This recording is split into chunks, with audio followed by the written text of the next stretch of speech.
ဟုတ်ကဲ့ပရိသတ်ကြီးအားလုံးပဲမင်္ဂလာပါကျွန်တော်ရဲ့ channel လေးကနေပြန်လည်ကြိုဆိုလိုက်ပါတယ်ဗျကျွန်တော်ဒီနေ့တင်ဆက်ပေးမယ့်အကြောင်းအရာလေးကတော့ One Piece ထဲမှာ Zoro ကိုလေးစားတဲ့ဇာတ်ကောင်တွေကဘယ်သူတွေဖြစ်မလဲဆိုတာကိုဒီဗီဒီယိုလေးမှာပြောပြပေးသွားမှာပဲဖြစ်ပါတယ်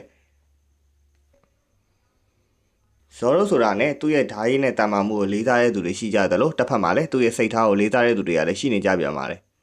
အားလုံးလည်းဇာတ်ကောင်တွေကြားထဲကအပြန်အလှန်ဆက်နွယ်မှုတွေကိုနားလည်နေကြမယ်လို့ထင်ပါတယ် Zoro ကိုဘယ်သူတွေကဘာကြောင့်နဲ့ဘယ်လောက်ထိလေးစားကြတယ်ဆိုတာကိုကျွန်တော်အခုပဲပြောပြပေးသွားပါမယ်Zoro အကြောင်းဖြစ်တဲ့အတွက် Zoro နဲ့ Juna ရဲ့ငငယ်ကအတိတ်အကြောင်းကိုလည်းပြန်ပြမှောက်ရမှာပါသူတို့နှစ်ယောက်ကပြိုင်ဘက်တွေဖြစ်ခဲ့ကြသလိုအခြေဆုံးတငယ်ချင်းတွေလည်းဖြစ်ခဲ့ကြပါသေးတယ်သူတို့နှစ်ယောက်လုံးဓာတ်သမားတွေဖြစ်တဲ့အပြင်အိမ်မချင်းတွေကလည်းတူခဲ့ကြပါတယ်သူမကတော့ Zoro ကိုပထမဆုံးလေးစားခဲ့ရတဲ့လူတစ်ယောက်ဖြစ်ပြီးတော့ Zoro ကိုအလေးစားဆုံးလူလို့လည်းပြောရပါလိမ့်မယ်သူတို့နှစ်ယောက်အတွက်တစ်ဖက်သက်လေးစားမှုမျိုးမဟုတ်ဘဲနဲ့နှစ်ဦးနှစ်ဖက်တယောက်ကိုတယောက်တမိုးထားကြတာမျိုးပါနှစ်ယောက်လုံးကတော့ထိတ်ဆုံးကိုရောက်ချင်ကြပေမဲ့ဘဝအခြေအနေတွေကြောင့်အခွင့်မတာခဲ့ပါဘူးကဲဒါဆိုရင်တော့ဗီဒီယိုလေးစလိုက်ကြရအောင်စလာတာနဲ့ဆယ်လီဒဂုံတယောက်ဖြစ်တဲ့ Charles ကဘသူ့အမှဂယူးမဆိုင်တဲ့အပြင်သူလာနဲ့အားလုံးကဥညွှန်းရပါသေးတယ်ဒီအချိန် Zoro တယောက်ကတခြားသူတွေဥညွှန်းနေတဲ့အချိန်မှာ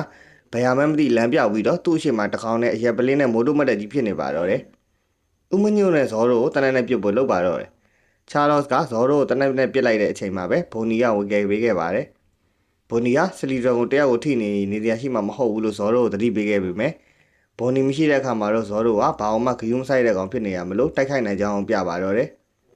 Charles ကတနက်နဲ့ထပ်ပစ်လိုက်တဲ့အခါမှာ Zoro ကကြည်စံတွေကိုအသာလေးရှောင်ပြခဲ့ပါတယ်Charles ကတော့ကြည်စံတွေကိုရှောင်ပြခဲ့တဲ့ Zoro ကိုလေးစားသွားခဲ့ပါတယ်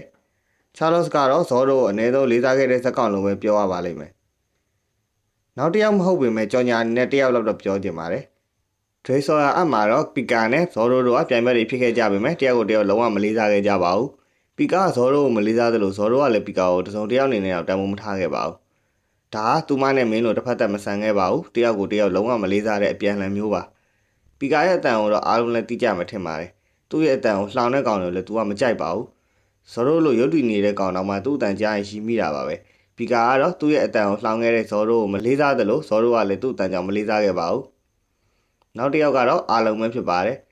အတော်ဆူသွမ်းပြီးတော့7 War လော်တွေကတရားဖြစ်ခဲ့တဲ့အာလုံတို့ရဲ့စခန်းကိုကမ္ဘာအတန်မှဆုံးဓာတ်သမားဖြစ်တဲ့မီဟောနဲ့တိုက်ခိုက်ခဲ့တဲ့ဒိုင်ယာတွေနဲ့ Zoro ကအာလုံတို့ရဲ့စခန်းကိုတယောက်တည်းသွားချခဲ့ပါတယ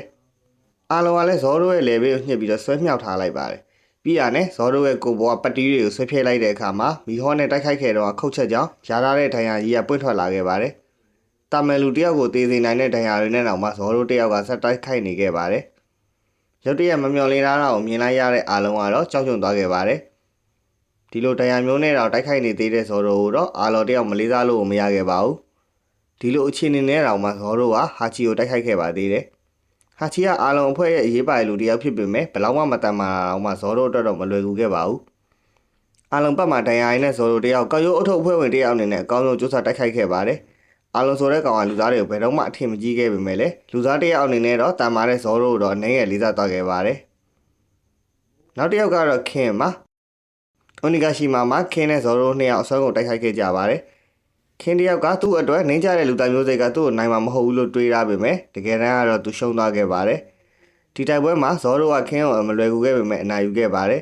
Zoro ကခင်အတွက်ပြန်မဲ့ကောင်းတယောက်ဖြစ်ခဲ့ပါတယ်ခင်ကသူ့ရဲ့အရှုံးကိုလက်ခံခဲ့ပြီးတော့ Zoro ရဲ့တာမာမှုကိုလေးစားခဲ့ပါတယ်နောက်တစ်ယောက်ကတော့ခေလာပဲဖြစ်ပါတယ်သူတို့နှစ်ယောက်ကလည်းတိုက်ခိုက်ခဲ့ကြပြီးတော့ Zoro ကအနိုင်ရရှိခဲ့ပါတယ်အိုနီဂါရှီမာမှာခေလာကကေရဲ့လက်ထောက်အဖြစ် Zoro နဲ့အတူတိုက်ပွဲဝင်ခဲ့ပါတယ် Zoro ကလည်းကေလာရဲ့ခုံအောင်အတိမတ်ပြတာမလို့သူတို့နှစ်ယောက်တော့ကတော့အပြန်အလှန် respect ပါတယ်နောက်တစ်ယောက်ကတော့ခါကူပါခါကူကတော့ဝါဒဆာဘာမှာတင်မောပြင်စရာတယောက်အနေနဲ့သူတို့တစ်ဖွဲ့လုံးဟန်ဆောင်နေခဲ့ကြပါတယ်ခါကူနဲ့ Zoro တို့ကနှစ်ခါတော့တိုက်ခိုက်ခဲ့ကြပါတယ်ပထမအကြိမ်အန်နီလော်ဘီမှာသူတို့နှစ်ယောက်အသေးအကျေတိုက်ခိုက်ခဲ့ကြပြီးတော့ပြောင်ပြန်ကောင်းနေဖြစ်ခဲ့ကြပါတယ်ဒုတိယအခါမှာတော့အဟမ်မှာသူတို့နှစ်ယောက်ပြန်တွေ့တဲ့အခါမှာတော့အမုန်းတွေမပါဒေါသတွေမထွက်ဘဲနဲ့အရင်ကထပ်ဘယ်လောက်ထိတမာလာကြောင်းနေတာပြနေခဲ့ကြပါတယ်ထပ်ပြီးတမာလာနဲ့မြထပ်ပြီးလေးစားနေကြပြန်ပါတယ်ခကူကတော့ Zoro ကိုအရှိရလူတွေထပ်ပို့ပြီးလေးစားမှသိကြပါတယ်နောက်တစ်ယောက်ကတော့တာရှီဂီပါသူမနဲ့ဆက်ဆက်ရေးရတော့ချစ်ချင်းရောမုန်းချင်းရောပါသူတို့နှစ်ယောက်ကလော့တောင်းမှာတိုက်ခိုက်ခဲ့ကြပြီးတော့ Zoro ကိုရာဇဝတ်သားလိုပဲတတ်မှတ်ထားတဲ့အတွက်အထင်မကြီးခဲ့ပါဘူးသူ့ကိုတနာပြီးမတက်ခဲ့လို့မကျေနပ်ဖြစ်နေခဲ့ပါတယ် သူကမိန်းကလေးတယောက်မို့အလျှော့ပေးခဲ့တာလို့တွေးမုန်းနေခဲ့ပါတယ်သူမယောက်ျားနဲ့မိန်းမဒန်းတူဆက်ဆက်ခံနေခဲ့တာပါဇော်တို့ကအမှန်တော့သူ့ရဲ့ငယ်တကယ်ချင်းဖြစ်တဲ့ကိုနီနဲ့တရှိကီတို့ကမျက်နှာတွေတူနေတာမလို့မတက်ခဲ့တာပါနောက်ပိုင်းသူတို့နှစ်ယောက်ဟဟစမှာပြတ်တွေ့ခဲ့ကြပါတယ်သူတို့နှစ်ယောက်တိုက်ခိုက်နေကြတဲ့အချိန်မွန်းနဲ့ရဲ့လက်ကနေပြီးတော့ဇော်တို့ကတရှိကီကိုကဲခဲ့ပါတယ်အခက်ခဲလိုက်ရတဲ့တရှိကီကတော့အရင်ကထားခဲ့တဲ့အမုန်းအနေနဲ့အထင်မှားခဲ့တာရဲ့အတွက်ပြန်တီးလာခဲ့ရပါတယ်သူ့မြန်မာတော့ဇော်တို့ကပေလဲတများတယောက်ဖြစ်ပေမဲ့မကောင်းတဲ့လူတော့မဟုတ်ခဲ့ကြောင်းသိသွားခဲ့ပါတယ်ဒါကြောင့်မလို့တရှိကီကဇော်တို့ပေါ်ချစ်ချင်းရောမုန်းချင်းရောရှိတဲ့ဆက်ဆက်ရင်းတဲ့လူပါနောက်တစ်ယောက်ကတော့ခိုင်တိုပဲဖြစ်ပါတယ်ခိုင်တိုကတော့ဟာကီပိုင်းမှာတော့ပြောစီရမလို့သလိုစားတာတဲ့ဒီဘက်ဖလူကလည်းငကားသီးဖြစ်ပြီးတော့သူ့ကိုတားရဲတို့ရဲ့ဘယင်လိုလည်းသိကြပါတယ်သူ့အတွက်တမာတဲ့ပြိုင်ဘက်တစ်ယောက်ကအရေးပါပြီးတော့ပြိုင်ဘက်ကောင်းဆိုတာကိုရှာနေတဲ့လူပဲဖြစ်ပါတယ်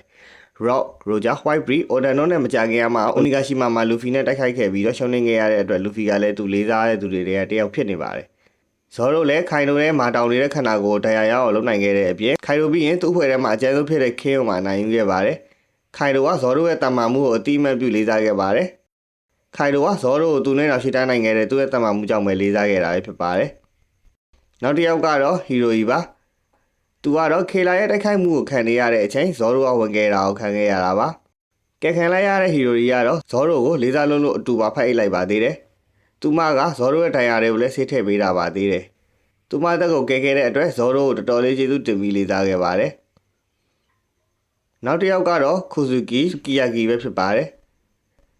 သူကတော့ဇော်တို့ရဲ့ဓာရဲကိုလေးစားတာပဲဖြစ်ပါတယ်ဝါနုံမှာဇော်တို့တယောက်သူ့ရဲ့ဓာရီတွေကတက်လက်ဖြစ်တဲ့ဆူဆူဝီကိုဆုံးရှုံးလိုက်ရပါတယ်ဒီအတွက်သူကနောက်ထပ်ဓာတ်အသစ်တစ်လက်ကိုထပ်ပြီးတော့ပိုင်ဆိုင်ခဲ့ပါတယ်။ဆူကီယာဂီကတော့ဇော်တို့အတွက်အော်ဒန်ကိုင်ဆောင်ခဲ့တဲ့အမ်မာကိုရေယုံကြည်ကြည်နဲ့ပေးရခဲ့ပါတယ်။ဇော်တို့ကလည်းသမိုင်းဝင်ဓာတ်တွေဖြစ်တဲ့ဝါဒိုအီချီမွန်ဂျီနဲ့စနာကီဆူတို့ကိုကိုင်ဆိုင်ခဲ့တာကြောင့်ဓာတ်သမားတစ်ယောက်အနေနဲ့အတိအမှန်ပြုခံခဲ့ရပါတယ်။အမ်မာကိုဇော်တို့ကမထိန်ချုံနိုင်ခဲ့တဲ့အတွက်ဆူကီယာဂီတစ်ယောက်တကယ်ကိုလေးစားသွားခဲ့ရပါတယ်။ဇော်တို့ကသူ့အတွက်ထူးခြားတဲ့ဓာတ်သမားကောင်းတစ်ယောက်ဖြစ်ပြီးတော့သမိုင်းဝင်ဓာတ်နှစ်လက်ကိုပိုင်ဆိုင်ထားတဲ့သူမလို့နောက်ထပ်သမိုင်းဝင်ဓာတ်တစ်လက်ကိုပါပေးရခဲ့ပါတယ်။နောက်တစ်ယောက်ကတော့ခူမာပါခူမာကတော့ထရီလာဘန်မှာလူဖီတို့အတွက်ဂါဂိုမော်ရီယာနဲ့တိုက်ခိုက်လို့အပြီးမှာတော့ပင်မန်နဲ့နေကြတဲ့အချိန်မှာရုတ်တရက်ရောက်လာခဲ့ပါတယ်ဒီခန်းကတော့ဇော်တို့အတွက်လေးစားဖို့ကောင်းဆုံးအခန်းလို့တော့ပြောလို့ရမှထင်ပါတယ်ဒီခန်းတွေကိုတော့မမိကြအောင်မယ်လို့ထင်ပါတယ်လူဖီတို့ဘွဲမော်ရီယာနဲ့တိုက်ခိုက်လို့အပြီးပင်မန်နဲ့နေကြတဲ့အချိန်ခူမာရုတ်တရက်ရောက်လာခဲ့တာဖြစ်ပါတယ်အားလုံးလည်းတိုက်ခိုက်ဖို့အင်အားတွေမရှိတော့ပါဘူးခူမာ7ဝါလော်တွေကတယောက်ဖြစ်ပြီးတော့လူဖီကိုရှင်းပြဖို့အမိန့်ရတာလို့လာခဲ့တာပါခုနကမှ7ဝါလော်တယောက်နဲ့တိုက်လို့မပြီးအခုချက်ချင်းပဲ7ဝါလော်နောက်တယောက်နဲ့ထပ်တိုက်ရတော့မှမလို့လူဖီတို့အဖွဲ့စိတ်တွေညစ်နေပါတယ်ခုမှကသူ့ရဲ့ဒီဘက်ဖလူဆန်နဲ့တိုက်ခိုက်ခဲ့ပြီးတော့အေယာမပောက်ကွဲမှုကြီးတစ်ခုကိုပါဖန်တီးခဲ့ပါသေးတယ်ဒီအချိန်ဇော်တို့ကခုမှကိုအကောင်ဆုံးစူးစမ်းတိုက်ခိုက်ခဲ့ပေမဲ့အခုချိန်မှာသူတယောက်တည်းမနိုင်တာမလို့ဆုတ်ဖြတ်ချက်ကိုအမြန်ဆုံးချခဲ့ပါတယ်တတိမိနေတဲ့လူဖီအတွက်သူ့တက်ကိုပေးဖို့ဇော်တို့ကဆုတ်ဖြတ်ခဲ့ပါတယ်ဇော်တို့ကလူဖီဆိုင်သူ့ရဲ့ခေါင်းကိုယူသွားဖို့ခုမှကိုတောင်းဆိုခဲ့ပါတယ်ခုမှကတော့ဘသူရဲ့ခေါင်းအောင်မှမယူသွားဘဲနဲ့သူ့ရဲ့ဒီဘက်ဖလူအစွမ်းနဲ့လူဖီစီကနာကျင်မှုတွေကိုထုတ်ပြီးတော့ဇော်တို့ကိုခံစားခိုင်းခဲ့ပါတယ်အဲ့ဒါတော့ဇော်တို့တယောက်မသေးသွားဘဲနဲ့ဆုတ်ပြတ်တက်သွားပြီးတော့သွေးနဲ့တူမတက်ရက်ပဲရှိနေခဲ့ပါတယ်ဆန်ဂျီကလည်းလူဖီအစားသူ့တက်ကိုနှုတ်ဖို့ကူမကိုဇော်တို့နဲ့လူပြောခဲ့ပါသေးတယ်ဆန်ဂျီကမင်းဘာဖြစ်ခဲ့တာလဲလို့မေးတဲ့အခါဇော်တို့ကဘာမှမဖြစ်ခဲ့ပါဘူးလို့ပဲပြန်ပြောခဲ့ပါတယ်ဒီဖြစ်ပျက်ကတော့ဇော်တို့အတွက်လေးစားဖို့အကောင်းဆုံးဖြစ်နေတဲ့တစ်ခုလို့ပဲပြောရမှထင်ပါတယ်ဇော်တို့တယောက်သူ့ကောင်းဆောင်လူဖီအတွက်အကောင်းဆုံးစူးစမ်းခဲ့ပါတယ်သူ့ခေါင်းဆောင်အတွက်အဖွဲ့ဝင်တယောက်အနေနဲ့သူ့တက်ကိုပါစတေးဖို့ကြိုးစားခဲ့တဲ့ဇော်တို့ရဲ့သစ္စာရှိမှုကိုခုမှလေးစားခဲ့ပါတယ်။နောက်တစ်ယောက်ကတော့ခိုဘီပဲဖြစ်ပါတယ်။ခိုဘီကတော့လူဖီကိုလေးစားတဲ့အပြင်ဇော်တို့ကိုလည်းလေးစားခဲ့ပါတယ်။ခိုဘီကလူဖီကိုပို့ပြီးတော့လေးစားတယ်ဆိုပေမဲ့ဇော်တို့ရဲ့တာမန်မှုကိုလည်းအတိအမှတ်ပြုထားပါတယ်။ဇော်တို့ကိုလူဖီနဲ့တောင်းမကယ်ခင်ကနေကဘောင်နီဟန်နာအဖြစ်နဲ့တီးခဲ့ပြီးတော့သူ့အတွက်ကြောက်စရာကောင်းတဲ့မကောင်းဆိုးဝါးတစ်ကောင်အဖြစ်သတ်မှတ်ထားခဲ့တာပါ။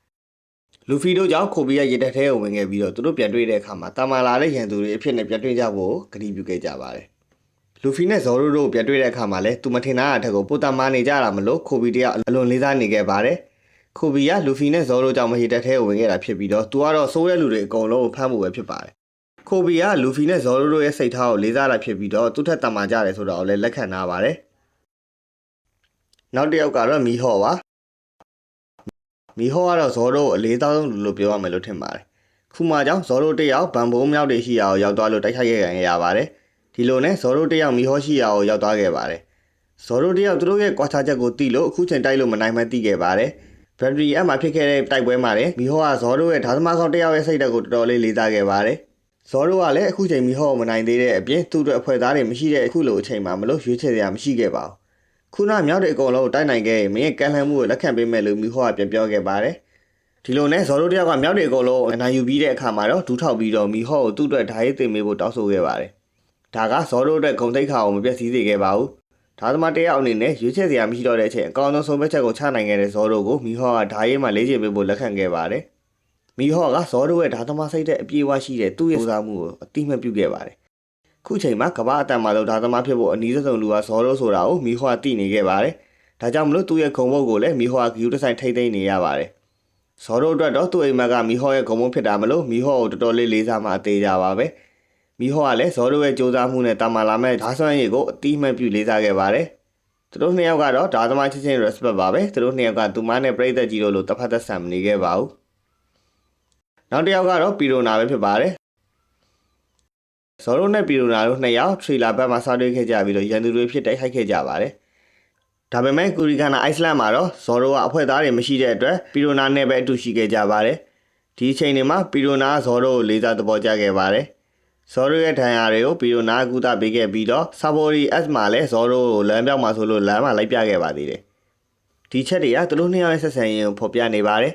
သူမဇော်တို့ကိုလေးစားသဘောကျတဲ့အပြင်ဇော်တို့အလေးစားဆုံးသူတွေတည်းတက်ရောက်လည်းဖြစ်နေပြန်ပါတယ်သူမဇော်တို့ရဲ့ဓာရေးကိုလေးစားတယ်လို့ဇော်တို့ရဲ့စိတ်ထားကိုလည်းသဘောကျခဲ့ပါတယ်ဟုတ်ကဲ့ပါနောက်တစ်ယောက်ကတော့ဘာတိုလိုမီယိုပါသူကတော့ကောက်ရိုးထုတ်အဖွဲ့ဝင်တမတွေရဲ့ဖန်ဘွိုင်းလေးဖြစ်တဲ့အပြင်သူတို့တစ်ဖွဲ့လုံးလည်းအရင်လေးစားပါတယ်လူဖီတို့အဖွဲ့ကိုစိတ်ရင်းနဲ့လေးစားအားကြခဲ့ပါတယ်လူဖီကိုဖျားတစ်ပါးလို့ကိုးကွယ်ပြီးတော့ဇော်တို့ကိုလည်းတော်တော်လေးစားတဲ့လူတစ်ယောက်ပါဇော်တို့ကလည်းသူ့အတွက်အားကြရတဲ့အိုက်ဒေါတစ်ယောက်လိုဖြစ်နေပါတယ်ဇော်တို့ကိုအလေးစားဆုံးလူတွေတဲ့တစ်ယောက်လည်းဖြစ်နေပြန်ပါတယ်အားလုံးထဲမှာလူဖီကိုအလေးစားဆုံးဖြစ်ပြီးလူဖီပြီးရင်ဇော်တို့ပဲဖြစ်ပါတယ်လူဖီနဲ့ဇော်တို့ပဲပြောနေပေမဲ့ဘာတိုလိုမီယိုပါလူဖီတို့တစ်ဖွဲ့လုံးကိုလေးစားအားကြပါတယ်ဒရရိုဆာအမာကနေကကောက်ရိုးအထုပ်တစ်ဖွဲ့လုံးကိုတော်တော်လေးစားအားကြခဲ့ရတဲ့လူပါသူကတော့လူဖီတို့ကိုမြင်လိုက်ရတာနဲ့မျက်ရည်ဝဲလောက်အောင်စိတ်လှုပ်ရှားစေတဲ့အထိလေးစားအားကြရတဲ့လူပဲဖြစ်ပါတယ်ဇော်တို့ကသူ့ကိုအကုမယ်လို့ပြောတဲ့အခါမှာတော့ငိုရလောက်ဒီလေးစားသဘောကျရတဲ့ဖန်ပွိုင်းလေးပဲဖြစ်ပါတယ်နောက်တစ်ယောက်ကတော့ခိုရှီရိုပဲဖြစ်ပါတယ်ဇော်တို့ရဲ့ကလေးဘွားကနေကသူ့ရှိမှာပဲကြီးပြင်းလာခဲ့ပြီးတော့ဇော်တို့ရဲ့ဆရာတရားလည်းဖြစ်ခဲ့ပါသေးတယ်သူ့ရဲ့ဓာတ်သစ်နဲ့ចောင်းသားတွေကိုဇော်တို့ရဲ့ wanted poster တွေကိုဂုဏ်ယူစွာနဲ့ထုတ်ပြနေခဲ့ပါတယ်သူကလည်းဇော်တို့ရန်လေးစားရဲ့သူတွေတယောက်ဖြစ်နေပြန်ပါတယ်သူသမီးဖြစ်သူကိုနေနဲ့အတူဇော်တို့ကလည်းဓာရေးအတူလေ့ကျင့်ခဲ့ကြပြီးတော့သူတို့နှစ်ယောက်ရဲ့အိမ်မက်ကိုဇော်တို့ကကိုနေမရှိတော့တဲ့အခါဆက်လက်ဆောင်ရွက်ခဲ့ပါတယ်သူတို့နှစ်ယောက်လုံးရဲ့အိမ်မက်ဖြစ်တဲ့ကမ္ဘာအတန်မာလုံးဓာသမားဆိုတဲ့ဂုဏ်ပုတ်ကိုရဖို့အတွက်ဇော်တို့ကအကောင်းဆုံးကြိုးစားနေခဲ့ပါတယ်ဒီဆက်ကြောက်ပဲခိုရှီရိုကဇော်တို့ကိုလေးစားခဲ့ရပါတယ်ခုနေသိဆုံးပြီးတဲ့အခါမှာတော့သူ့ရဲ့ဓာတ်ကိုဇော်တို့ကလက်စိတ်ကမ်းဖို့တောင်းဆိုခဲ့ပါတယ်ခိုရှီရိုကသူ့သမီးရဲ့အခြေဆုံးတငယ်ချင်းဖြစ်လာမလို့ရုံကြည်ကြီးနဲ့လက်စိတ်ကမ်းပေးခဲ့ပါတယ်နောက်ထပ်ကတော့ဂျွန်နီနဲ့ယိုဆာကူတို့နှစ်ယောက်ပဲဖြစ်ပါတယ်သူတို့နှစ်ယောက်ကလည်းဇော်တို့ရန်လေးစားကြတဲ့လူတွေထဲမှာထိတ်ဆုံးပါနေကြပြန်ပါတယ်သူတို့နှစ်ယောက်ကဇော်တို့ကိုဘောင်နီဟန်တာဇော်တို့အဖြစ်သိခဲ့ကြပြီးတော့ဇော်တို့ရဲ့တမန်မှုကိုတော်တော်လေးလေးစားခဲ့ကြပါတယ်ကာယိုထုတ်အဖွဲ့ရဲ့ဓာသမားတရားအနေနဲ့ရှိနေတာသိလိုက်ရတဲ့အခါမှာလည်းဇော်တို့ရဲ့ဓာသမားစိတ်တဲ့အပြည့်အဝရှိမှုကိုလေးစားခဲ့ကြပါတယ်သူတို့နှစ်ယောက်ကဘယ်လောက်ထိလေးစားလဲဆိုဇော်တို့ကိုအကိုကြီးလို့ခေါ်ပါတယ်သူတို့နှစ်ယောက်အတွက်ဇော်တို့ကအကိုကြီးဖြစ်တယ်လို့ဆရာတရားအနေနဲ့လည်းအားကိုးလေးစားခဲ့ရပါတယ်သူတို့ကဇော်တို့ရဲ့လုံနိုင်ဆွဲအောင်ယုံကြည်ကြပြီးတော့ကမ္ဘာအတန်မှာတော့ဓာသမားဖြစ်လာမယ့်အချိန်ကိုစောင့်နေကြပါတယ်နောက်ဆုံးအနေနဲ့ဇော်တို့ကိုလေးစားတဲ့သူ့အဖွဲ့ဝင်တွေကြောင်းပြပြပါမယ်ကာယိုအထုပ်အဖွဲ့ဝင်တွေအားလုံးကတော့ဇော်တို့ကိုဒန်းလို့လေးစားကြပါတယ်ဒီလိုပြောလို့စန်ကြီးကမပါဘူးလို့ပြောကြမှထင်ပါတယ်စန်ကြီးနဲ့ဇော်တို့ကအမြဲတမ်းသာမတက်ကြပေမဲ့သူတို့နှစ်ယောက်အတွက်စီးလုံးမှုလိုလာတဲ့အခါပြောစရာမလိုအောင်စီးလုံးခဲ့ကြပါတယ်ဒါကြောင့်ဇော်တို့နဲ့စန်ကြီးတို့ကတယောက်ကိုတယောက်အပြန်အလှန်လေးစားကြပါတယ်ကဲဒီနေ့ဗီဒီယိုလေးရတော့ဒီလောက်ပါပဲကြည့်ရှုအားပေးကြတဲ့တယောက်ချင်းစီတိုင်းကိုကျေးဇူးထူးတင်ပါတယ်ခင်ဗျာအတက်နိုင်ဆုံးတယောက်မှမကြံခဲ့အောင်ရှာပြောခဲ့ပေမဲ့ကြံခဲ့တဲ့လူတွေရှိလို့ရှိရင်လည်း comment ထဲမှာပြောသွားခဲ့လို့ရပါတယ်အခုတက်ဆက်ပေးတဲ့ဗီဒီယိုလေးကိုကြိုက်နှစ်သက်တဲ့ဆိုရင်တော့ like အသေးလေးတွေလုပ်သွားပြီးတော့ဒီလိုဗီဒီယိုလေးတွေကျွန်တော်အမြဲတက်ဆက်ပေးနေတာမလို့အမြဲကြည့်ရှုချင်တယ်ဆိုလို့ရှိရင်တော့ subscribe and follow လေးလုပ်သွားခဲ့ကြပါဦးဗျာ